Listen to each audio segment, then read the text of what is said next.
Sometimes the cause of upper back pain is easy to find, and other times it's more mysterious. For example, poor posture can lead to upper back muscles becoming longer, weaker, and more susceptible to fatigue and pain.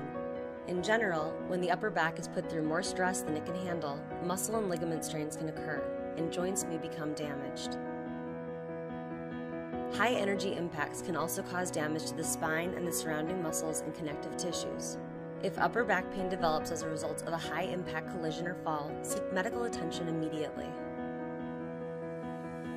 Some other causes of upper back pain include compression fractures, herniated discs, and osteoarthritis. Weakening of the vertebral bones, such as from osteoporosis, can lead to tiny fractures in the thoracic spine. This condition is more common in older adults.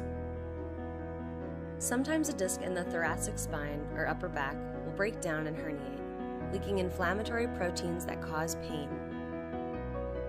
But this is more likely in the cervical or lumbar spine.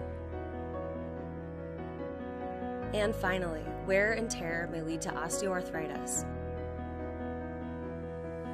This involves the breakdown of protective cartilage and bone grinding against bone, causing inflammation and bony overgrowths. Many other causes of upper back pain are possible, such as infections, tumors, or severe deformities.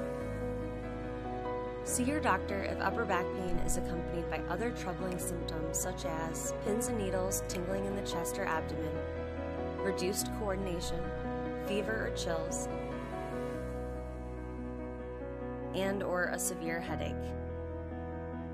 Veritas Health provides unbiased, comprehensive, and trusted content empowering people to make informed decisions regarding their health.